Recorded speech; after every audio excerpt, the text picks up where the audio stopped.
chaos ahead as we paint up a Chaos Cultist.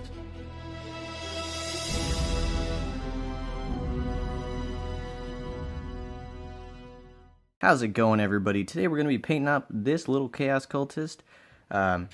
Super excited to bring the first painting tutorial to the channel. I just wanted to give a quick shout out. I primed this guy here, if I can scooch this in just some standard Rust-Oleum 2x ultra covered flat black primer. Now, as you can see, guys, he's pretty well coated all around, honestly. Nice coverage, getting in all those little folds and crannies without obscuring really any of those nice little fine details. So just want to give a quick shout out to just a generic hardware store primer. And without further ado, let's get on into this painting. Okay, so as you can see, I'm using a wet palette off to the side there. Now, as I go through each of these paint colors, for instance, I'm using Kislev Flesh for his flesh tone. It doesn't matter. It doesn't matter what color I'm using or from what brand.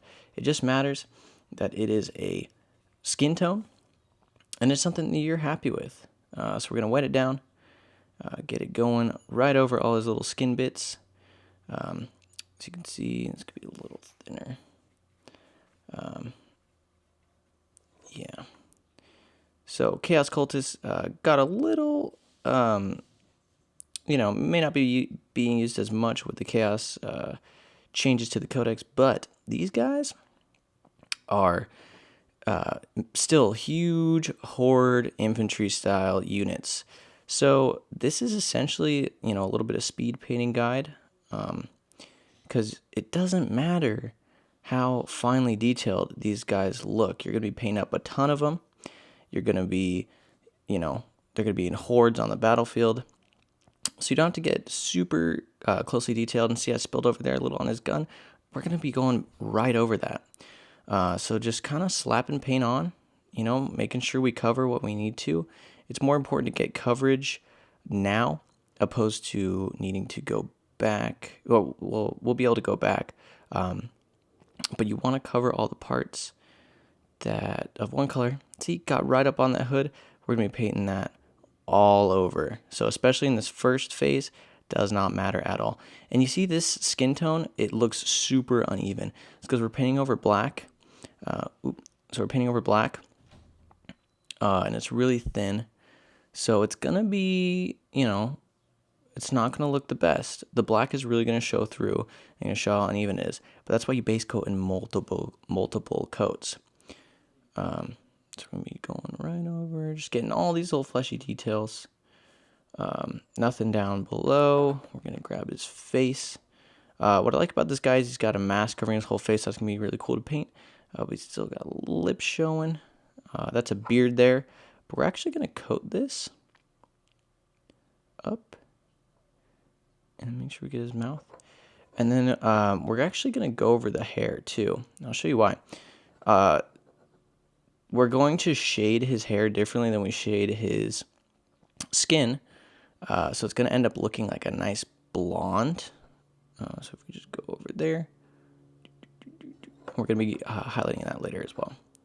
So we can go right over here, right over there. All right, so that first coat's drying up, and I'm going to go all over again with a second coat, and we'll come right back. Boom, there we go. Couple coats later, looking nice and fleshy. So you can tell, bring them a little closer. Nice even coat all around. Some more spillage, but again, that is a-okay. We're going to be going over with a different color. Now, quick sidebar here. When you are layering paint, if it's too thin and you see the color underneath, wait for it to dry, smack another coat on there.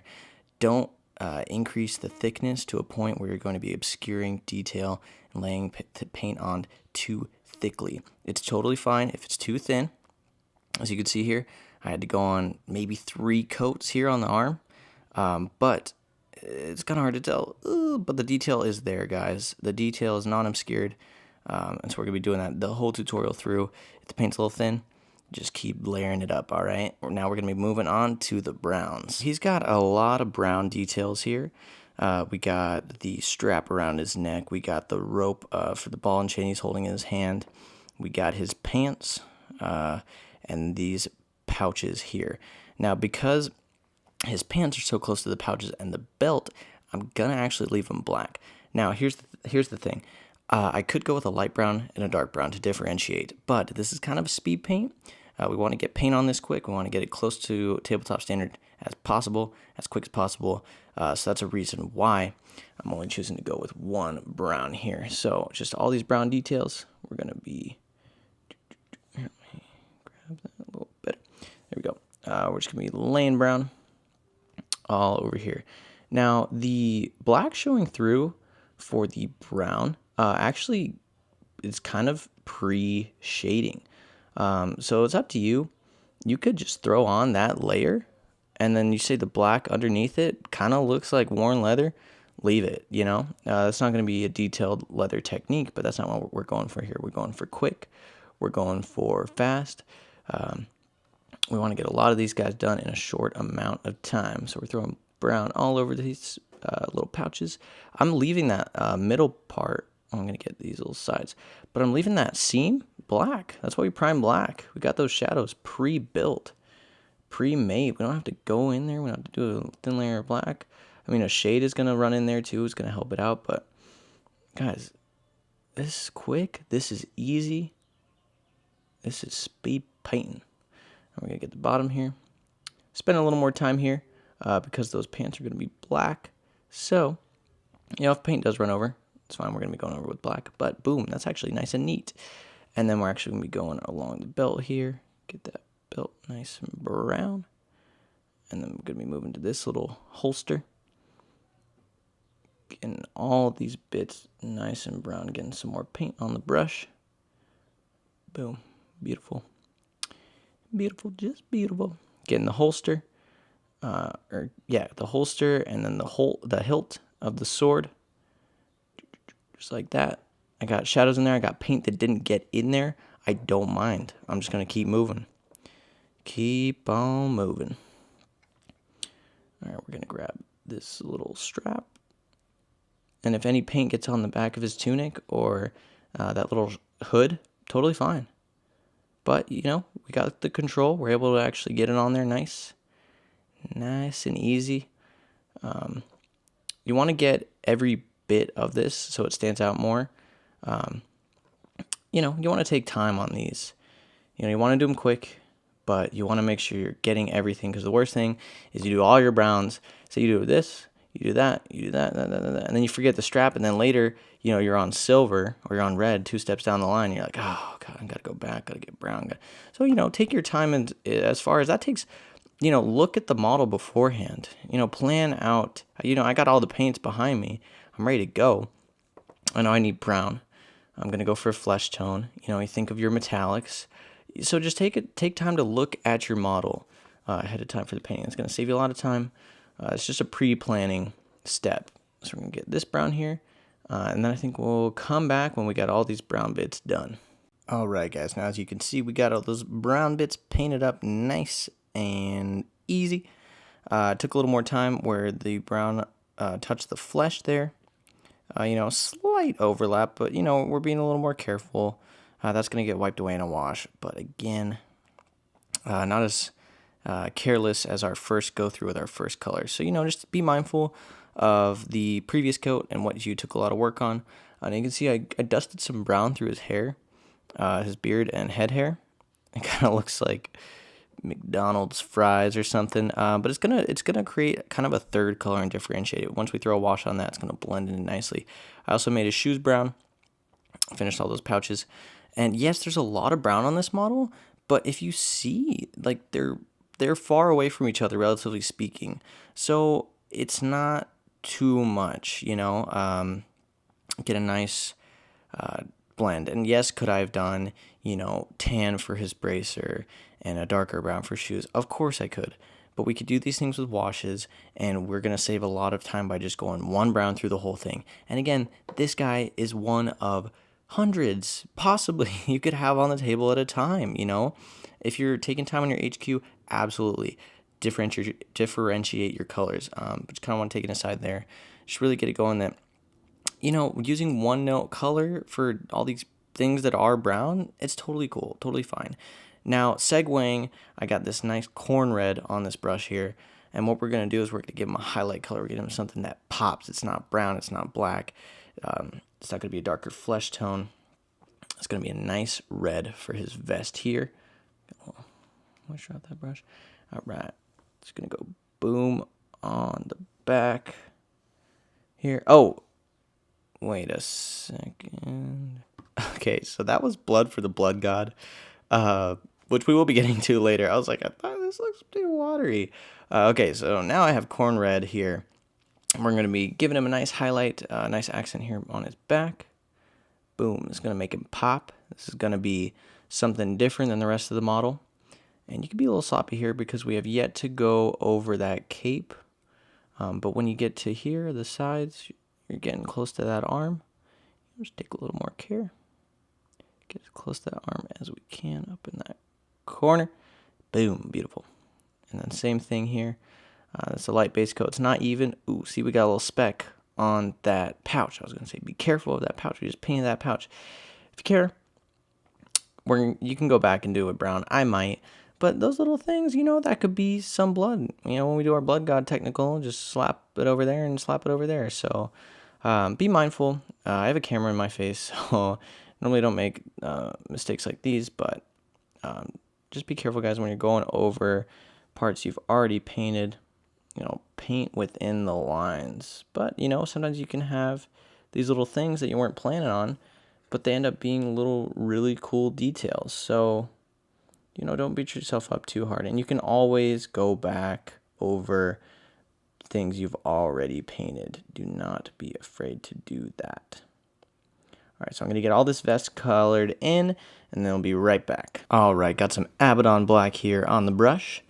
And then we're just going to be going over the cloak and the pants, which are already black. So this is basically just reinforcing that color. It's going to give a nice darker black. Abaddon black is a really striking dark black. So just going to kind of go over that matte, generic black of the primer. And then those are actually bandages right below there. So we're going to do those in a different color. There we go. I'm going to go underneath, get it nice a little bit, getting that nice and black. Boom, crossing right over. Nice and easy. And you could do multiple coats of the black, but since we primed black, I'm not feeling the need. If it looks splotchy, definitely, but it covers nicely over the black primer.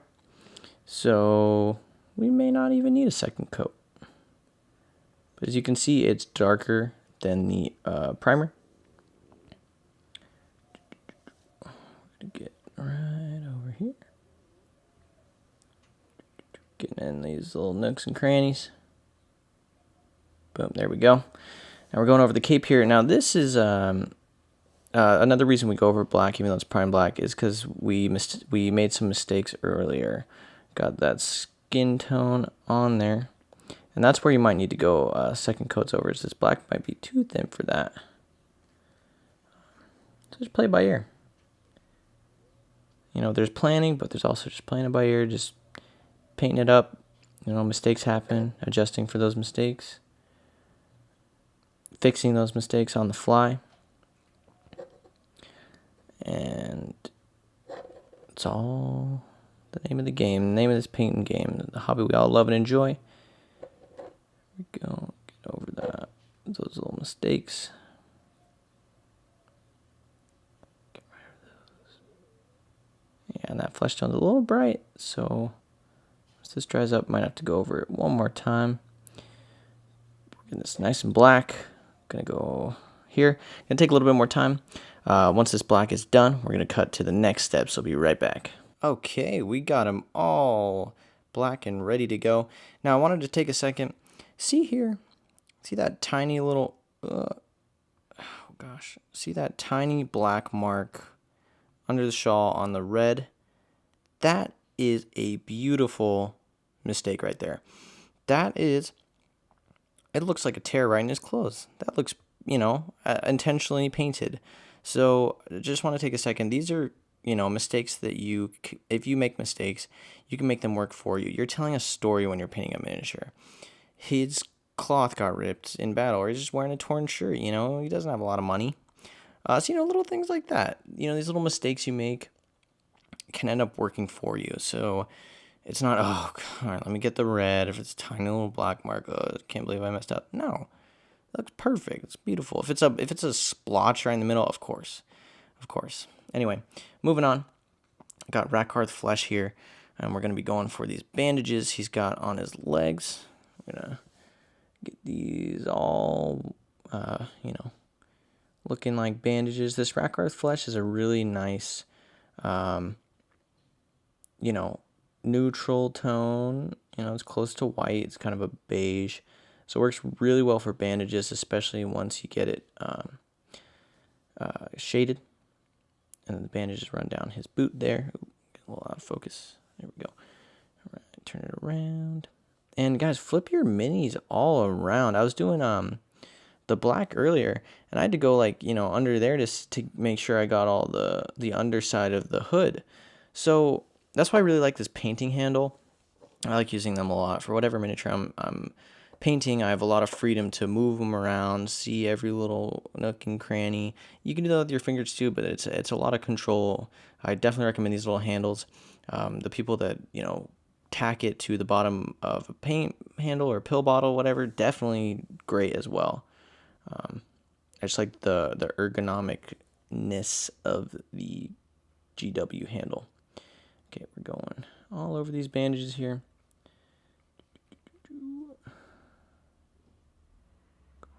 Down there.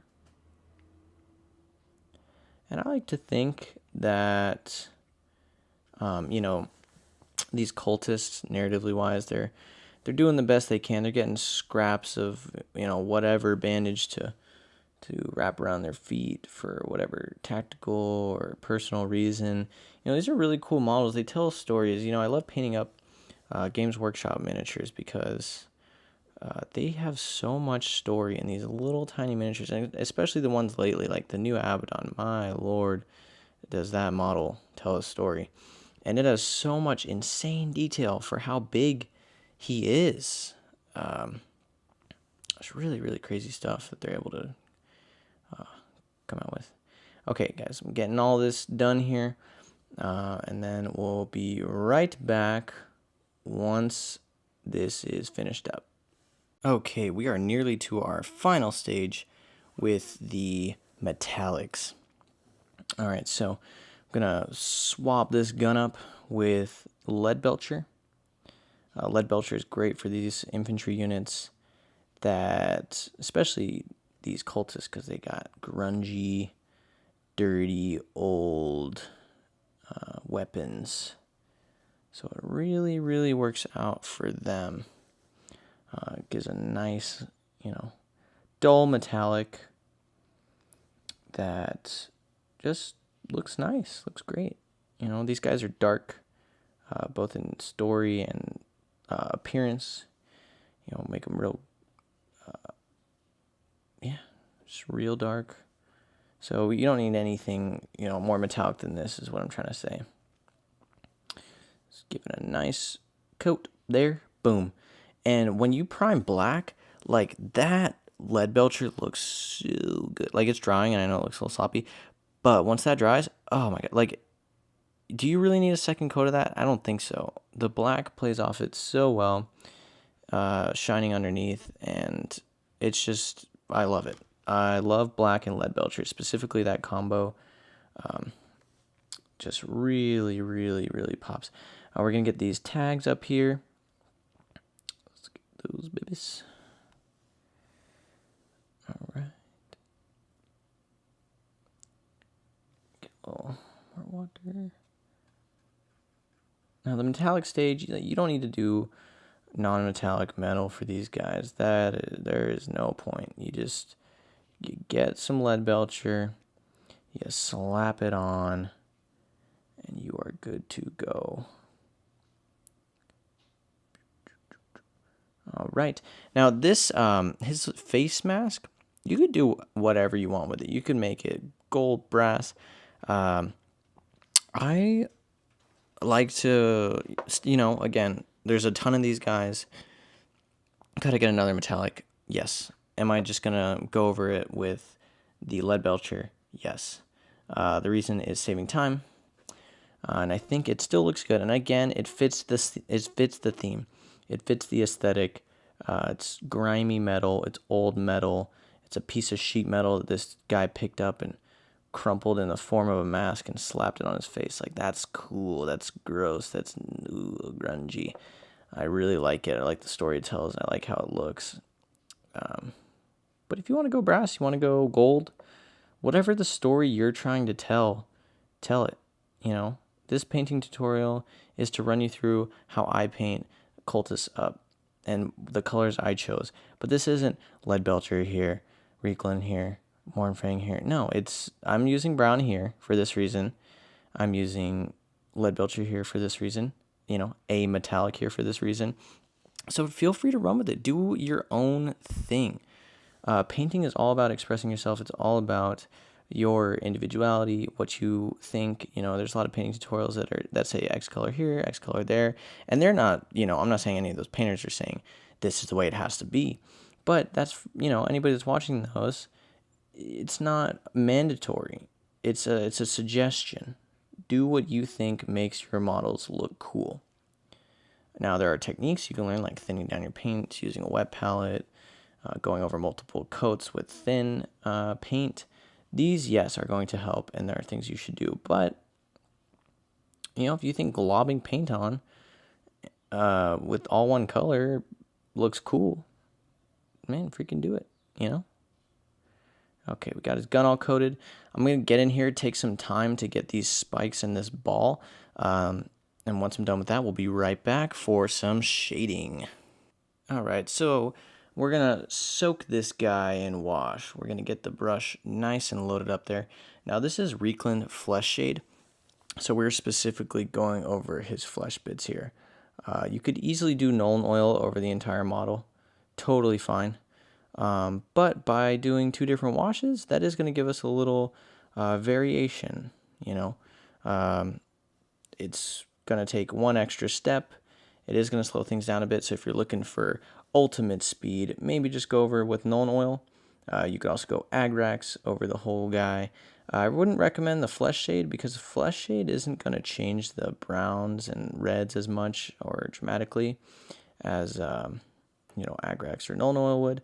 And as I say, Agrax, Nuln Oil, you know, black wash, brown wash, whatever you want to use. All right. It kind of soaked up where we first got it, so I'm going to wick up a little bit of that. You know, for the skin, we don't want those shadows as dramatic. Get that. There we go. Okay. I get his hand.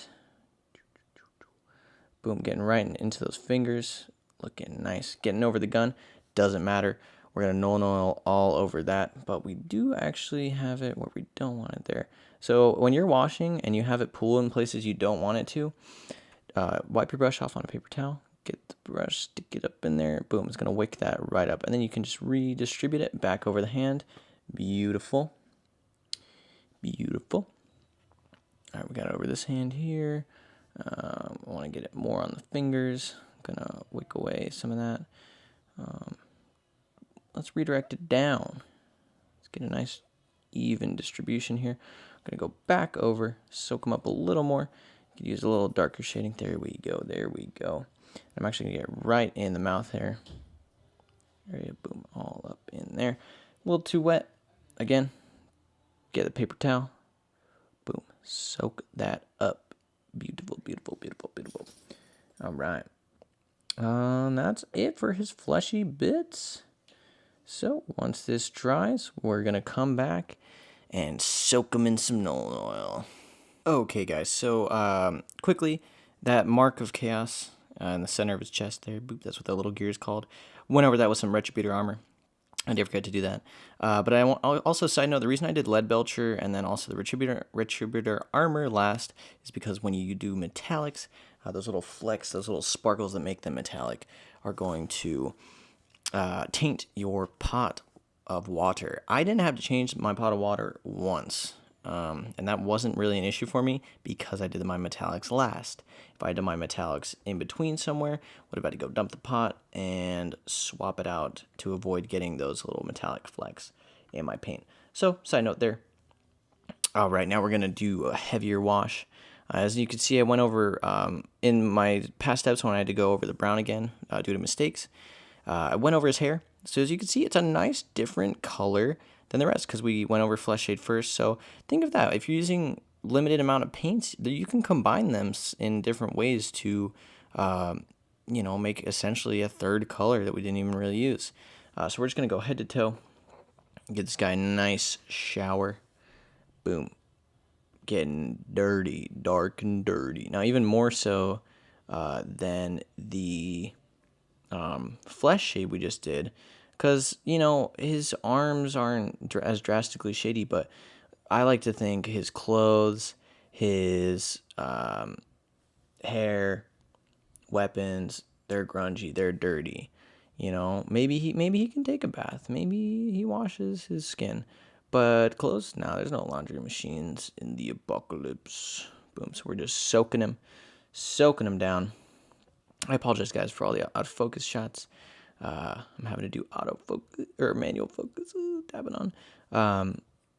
This is my first recording of a mini painting session, so I'm looking to improve every other one after this. So look forward to that. Boom, look at this. Just soaking them. Getting all up in those nooks and crannies. Look at just right there on the ropes. When this dries too, it'll be drastic, but it just brings out so much detail. And, if there's, again, a little heavy wicking, just move it around. Move it around. Dry your brush off. Move it around. Now this is where you'll see it. Ooh, getting up in that gun. Soaking that gun. That is drastic. That is... Guys, washes are truly incredible. You've heard town in a pot. I'm sure, seen washes. Maybe you've even used them.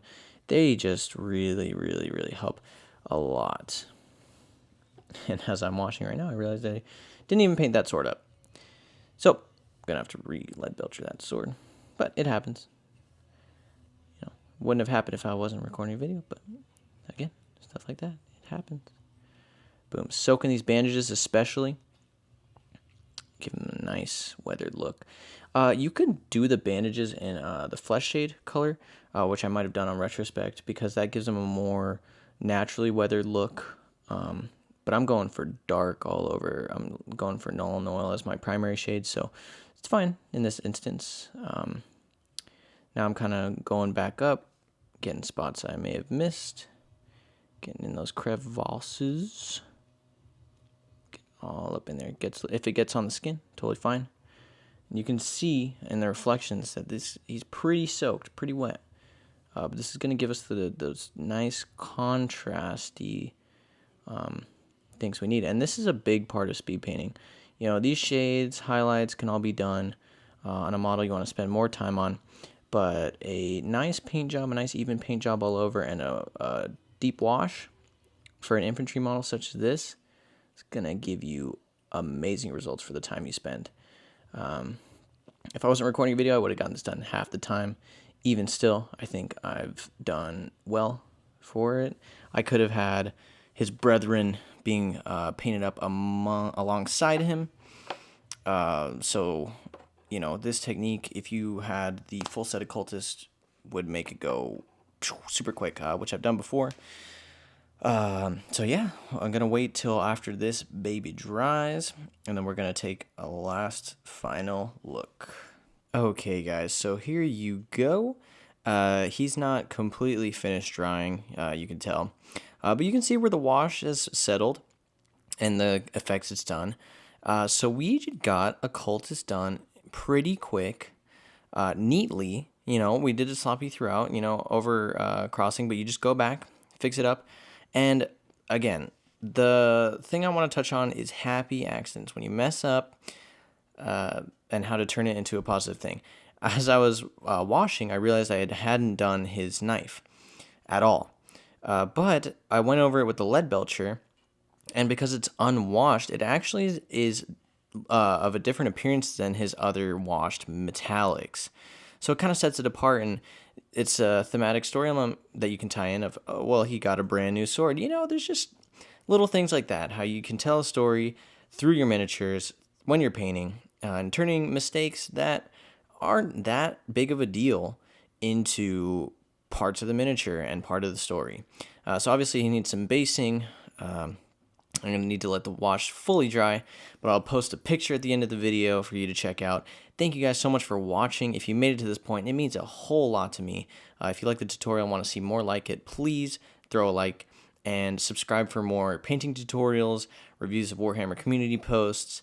We're going to get into some tactics, but I'm really looking forward to more painting tutorials. This was a lot of fun. I hope you guys had a good time. Post in the comments about anything, if you've painted up one of these guys yourself, if I did something right, if I did something wrong. We're here to learn together, guys. We're here to make a better community. I appreciate you guys watching, and I'll catch you next time.